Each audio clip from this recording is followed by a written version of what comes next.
Today we have a bit of a tossed salad going on. Um, you shall not take the name of God in vain. Uh, the third commandment, the seventh commandment, you shall not commit adultery, and the ninth commandment, you shall not bear false witness against your neighbor.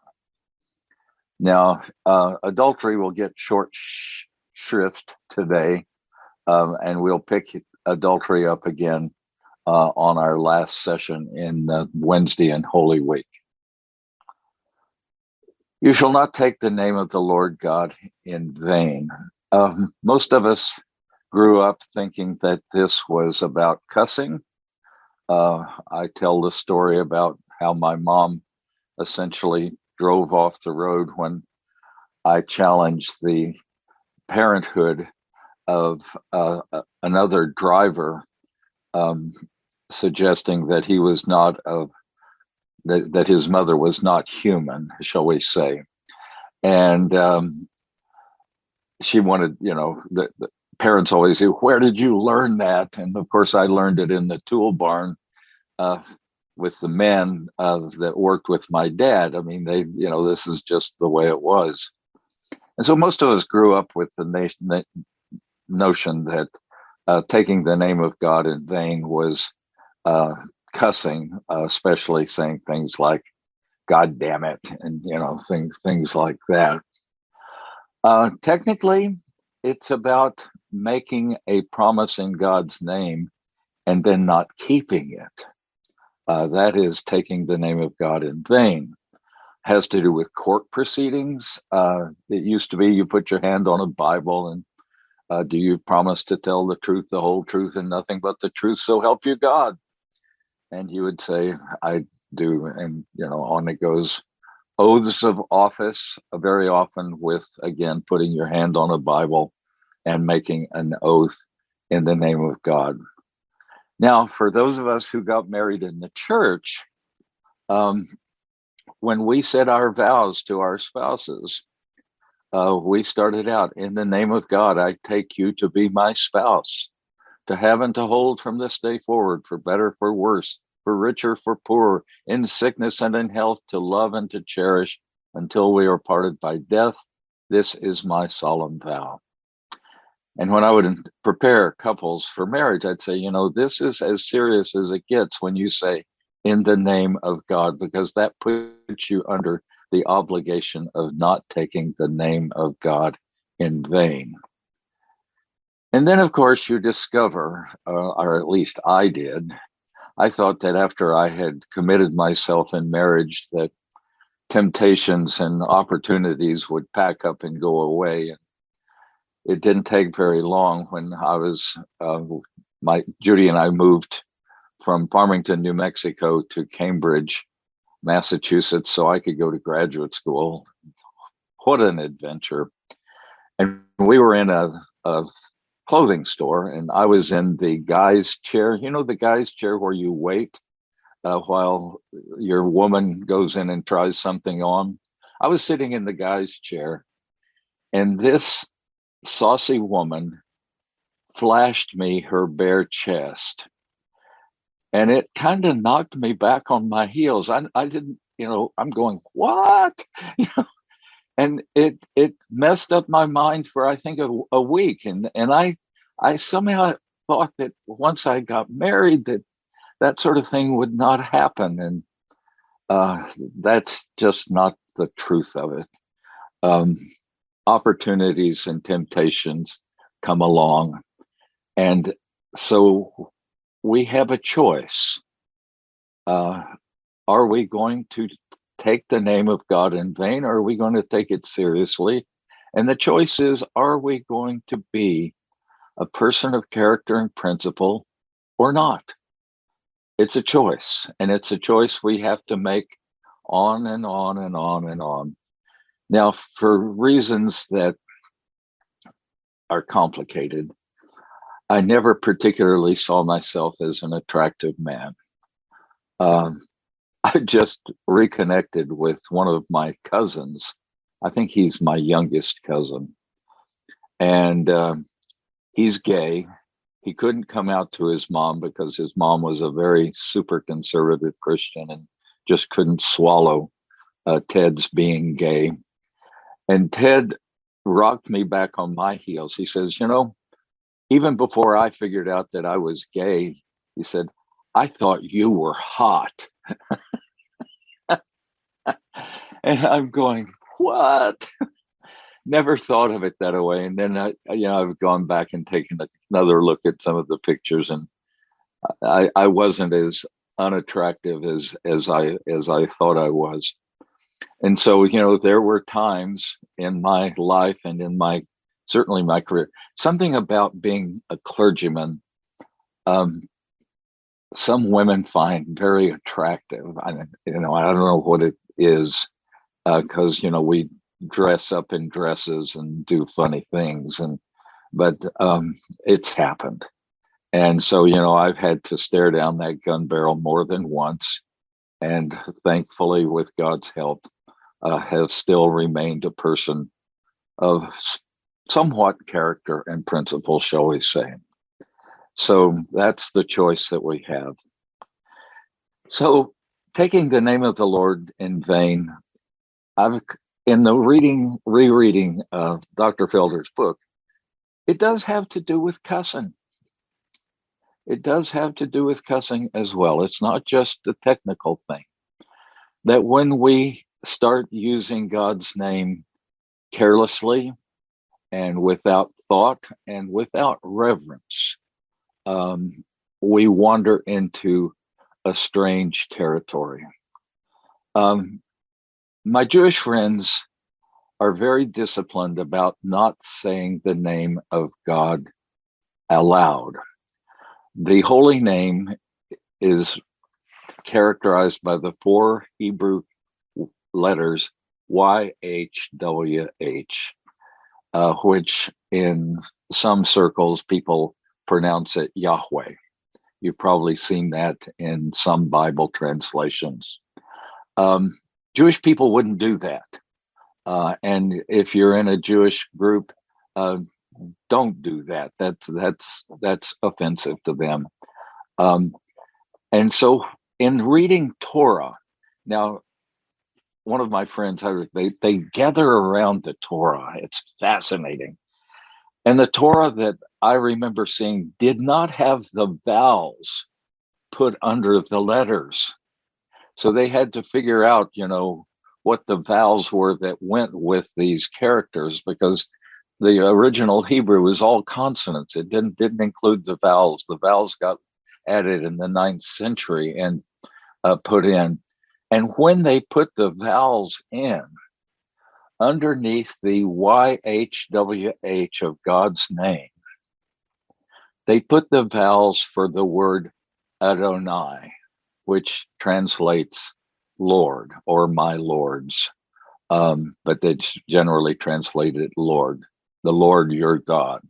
That would be, when they would read it, they would say Adonai, even though on the text it has the YHWH, but they say Adonai because the vowels that the rabbis put underneath were the vowels of Adonai, and along with the consonants of the YHWH, which is, of course, how we get the word Jehovah. The YHWH, the Y and J are interchangeable in ancient languages often. And so you have Jehovah. But nobody ever said that in reading the Torah in synagogue, or it's only in English translations that it's snuck into our awareness and into our usage. But and so when the JWs come to your doorstep and they tell you that they have the right name of God, they happen to be mistaken. That's just not the case.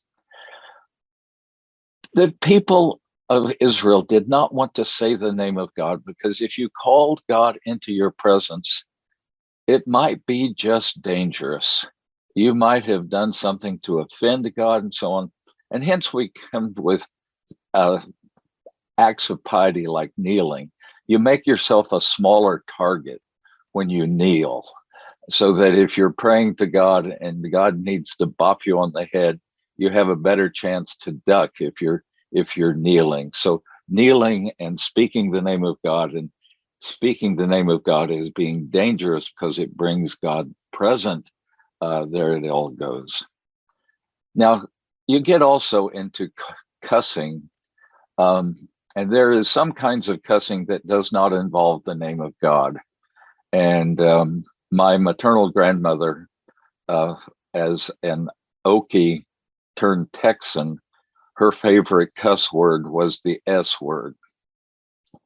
And my mom tells a story about a spilled pumpkin pie that got so described, and it was one of the family stories.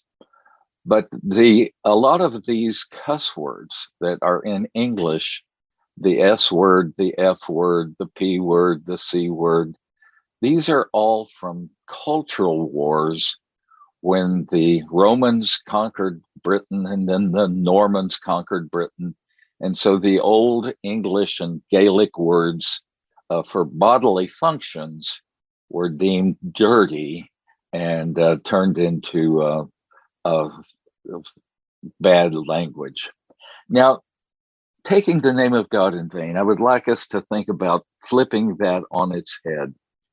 And how can we take the name of God in reverence and in respect, honor, and joy? And so I'll recommend to you to try to fill your day with 3 prayers. And I've stolen these from Anne Lamott. The 3 essential prayers are help me, thanks, thank you, and the third one is wow, that's amazing. The 3 prayers: help, thanks, and wow. So when we are in our lives, bumping around, driving, shopping, cooking, I tend to want to swear at my age every time I drop something, because that means I'm going to have to bend over and try to scrape it off the floor. My grandmother used to talk about the dropsy, and I'm thinking maybe that's what this is, dropping things. And it just, and I find myself muttering things that I shouldn't mutter, and I'm catching myself and not trying to use the name of God as I drop things now. So I try to increase my holiness, and then also to be mindful of God's willingness to be with me to help, that God gives me help, and I should be thankful for all of that, and thankful for the blessings, the amazing blessings that I have, and then the wow, the things that astonish me, like my granddaughter. Grandchildren are wonderful sources of wow, along with nature. A sunset. One got me the other night, a sunset. And the moon. Oh, the moon the other night was wonderful. These are wow moments. And that's when God's praise is called out of us. We don't do it. It comes out of us. Now, slipping on to you shall not bear false witness. There, of course, is again the court proceedings when you take the oath that you will tell the truth, that you don't get up there and tell falsehoods. That just makes common, ordinary sense. But we also, as human beings, I don't know if it's just me, but we kind of like negative things. And I don't know if it's because I think of myself as better if I'm thinking negative things about somebody else. I don't know what it is, but I know I slip into it. Dr. Amen, who's a psychologist and researcher in Newport, talks about automatic negative thinking. He calls them ants, automatic negative thinking. And bearing false witness happens, I think, a lot because we are enamored with automatic thinking, negative thinking. Gossip, spreading things along.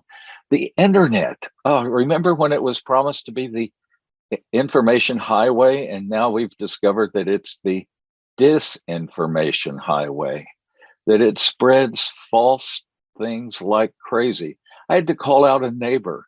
She had posted this thing that somebody had said such and such, and I went, I don't believe that. And I went and checked, and she was wrong. And I told her, I says, don't do that. And she, God bless her, apologized and corrected what she had put out on the internet. A spin, where we take something and we put a little extra on it so that it looks a little different than it was. I'm reminded of that wonderful Yiddish proverb, a half truth is a whole lie. That's a wonderful thing to live by. And then, of course, we know conspiracy theories, alternative facts, fake news. We are in the midst of a truth crisis. And we need to be willing as citizens, as persons of faith, to stand up for the truth as best we can. Now, I like being clever and I like being funny. And I posted on my Facebook feed the other day a picture of Steve Bannon looking as hungover as I've ever seen a person look. He just looked awful. And the text that I put with it, I said, if you were to turn over a rock, you will never find Steve Bannon. Rocks have standards. Now, I thought that was funny. It wasn't a direct attack on him. I don't know him. And I think he stands for things that I don't stand for, blah, blah, blah. But I thought it was funny. It stirred up a hornet's nest. And I'm going, you're defending him and you're attacking me for being a bad political commentator. I mean, rocks have standards, what? Anyway, it was one of those things. Well, I think, when I look back, and I'll have to double check this, but I think I got like 17 likes for that silly posting on my Facebook feed. Now, Hannah was visited by her sister and her niece this past week, and Hannah took a selfie that was so adorable. And I posted that on my Facebook feed. And I said, how blessed am I to have these two daughters and a grand? I said, this is just, I'm blessed. I think I have 87 likes on that one. What a difference, because it was positive. So in terms of bearing false witness, let's think of trying to figure out ways to bear positive witness. Henry Nouwen tells a story, and I apologize if I've told it before. Henry Nouwen tells a story of an Orthodox monastery outside of Moscow that had fallen onto hard times. The brothers were down to just 4, and it was depressing. It was looking like they were going to have to close the monastery, and there was, just a cloud of doom hanging over this place. And they got a visitor from a rabbi who wanted to go on a retreat.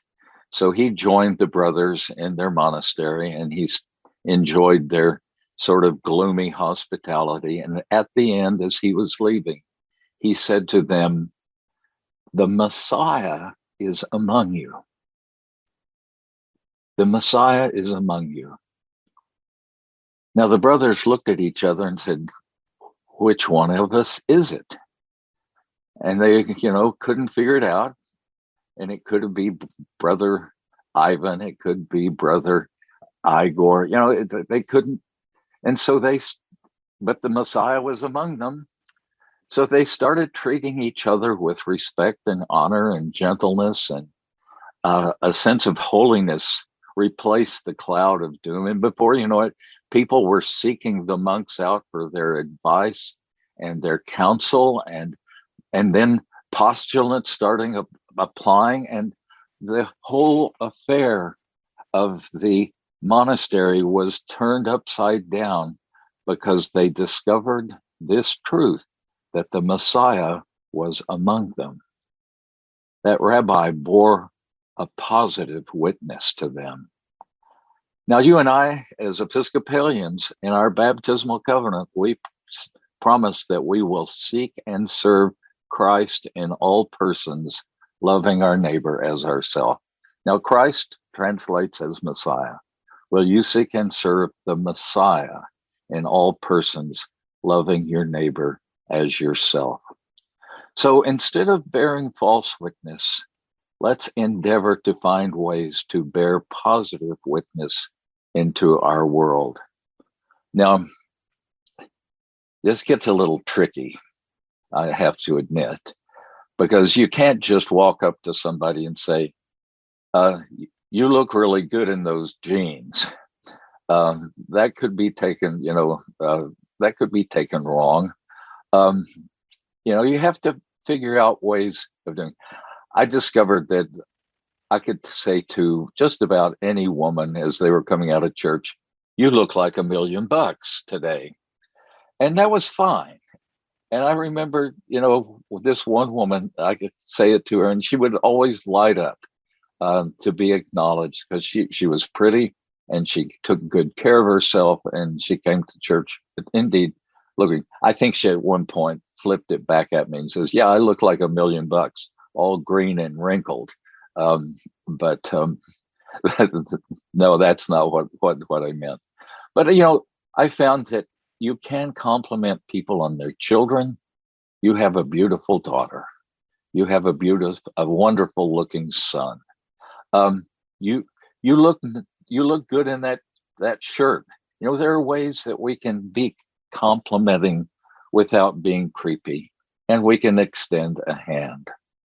Because around us, all around us, are wonderful, wonderful things that God has put in our lives, wonderful people. And from the New Testament, it says in,